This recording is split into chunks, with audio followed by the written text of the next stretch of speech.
Fox News, New York. And for those of you continuing with us now on Fox News Channel, our local stations have just left for their regular programming. Now joining us from Washington is PJ Crowley, the Director of National Defense and Homeland Security for the Center of American Progress. Not a name, I guess, that's all that familiar to many viewers across the United States. I guess if you're at Texas A&M, you know him well. And if you've served in the CIA, you probably know him well. And then there's the rest of us. Tell us about him. Well, Robert Gates has had, as he said, he's had a varied career across multiple decades and 7 presidents. He's been a Deputy National Security Advisor to Brent Scowcroft as well as the Director of the CIA.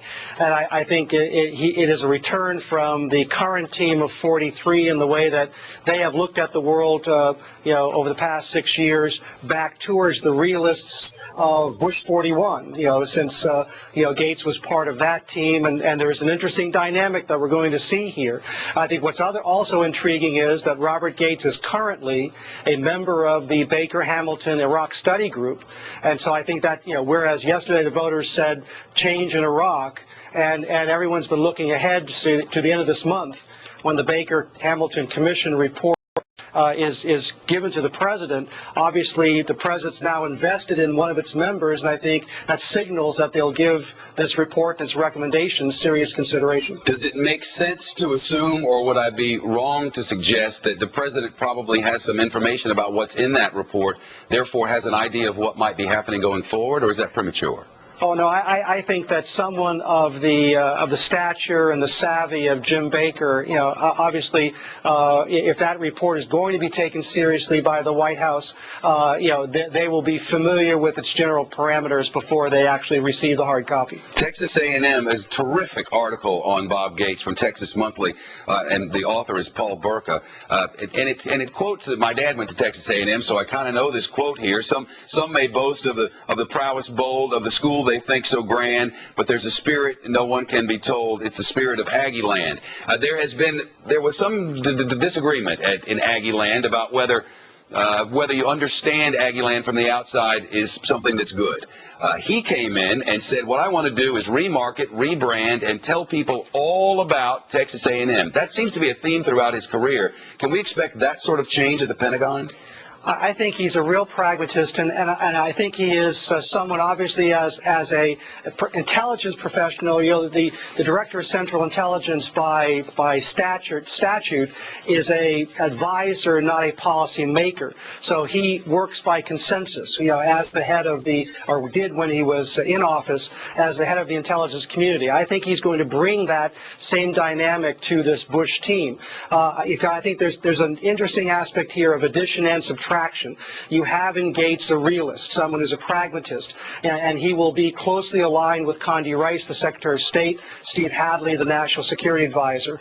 You also have, by subtraction, at least one of the hardliners now moves off stage, and the Vice President, as the remaining hardliner, one has to assume is somewhat marginalized. So here I think you have an opening not only for a more pragmatic approach to Iraq, but more pragmatism with respect to other challenges, perhaps North Korea, even Iran. So I think this is a very interesting selection, and it opens some room to maneuver for some of those who have been boxed in by the hardline positions by Cheney and Rumsfeld over the past 6 years. Quoting from the article I mentioned from Texas Monthly and the author Paul Burka, by 1968, he, meaning this particular man who's coming in, by 1968, he was an analyst of Soviet policy in the Middle East and Africa. He opposed the war, as did most of his CIA friends, and even marched in protest of U.S. activity in Cambodia. He doesn't sound like one who will just do as told. Well, I think if you look back on some of his writings, you'll find someone who is open to the idea of direct dialogue with Iran, and because of his alliance with Brent Scowcroft, who has been skeptical about the mission in Iraq even before we invaded, you've got someone that probably will be, his instinct will be, how do we manage and get ourselves, extract ourselves with the least, with the greatest achievement and least cost from Iraq going forward. So I think this is a very interesting choice the president's made. You know, it was 2005. Andy Card, the consummate insider who was President Bush's chief of staff at the time for all of his first term, gave him a call and asked him if he would be the new national intelligence czar. It's not as if they haven't tried to tap his services before. That's right. But being the Secretary of Defense, you've got a mature organization as opposed to the DNI. You know, Secretary Negroponte is still trying to shape and fit, you know, the new bureaucracy into the existing intelligence community. So you walk into the Pentagon from day one, you've got a mature organization, you've got a wide range of assets. Obviously, you know, if I were Bob Gates, I'd have made that same choice. It sounds like that what they're about to construct is a new message. And it further sounds like what you're saying is he might be the right guy to deliver it. I'm not sure, and this is very important. If it's just about message, Shepard, we're going to be in trouble. I mean a message to the Iraqis, that somehow you got to step up. We can't stay here forever. Well, certainly that is certainly among the issues that the Baker-Hamilton study group is looking at, and I think that is clearly the signal that the United States has to send to Iraq. It is time for you guys to step up, take charge, you know, open up that reconciliation process, disarm the militias, and begin to set a new dynamic in Iraq. You know, Gates is one that will not necessarily stridently and publicly deliver that message. I think as an intelligence chief, he's used to dealing behind the scenes and making very powerful arguments that don't necessarily see, you know, that much daylight. PJ Crowley live on Capitol Hill for us. PJ, good of you. Thank you. Coming up in just a moment on Studio B, what about changing tactics in the war? What is part of that Baker report that might give us indications of the next strategy? Those are live pictures. As the outgoing Secretary of Defense, Donald Rumsfeld, is leaving the White House.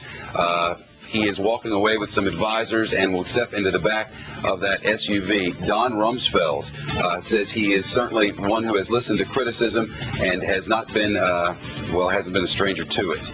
Stepping down today. We are led to believe this has been in the works for a month. We're led to believe that the president talked about his potential successor or talked with his potential successor over the weekend. And in the middle of it all, on November 1st, the president told the people of the United States of America that Secretary Rumsfeld was staying until January of '09. How does that play down the road? All of that as we wait to decide who controls the balance of power in the Senate. A huge news day.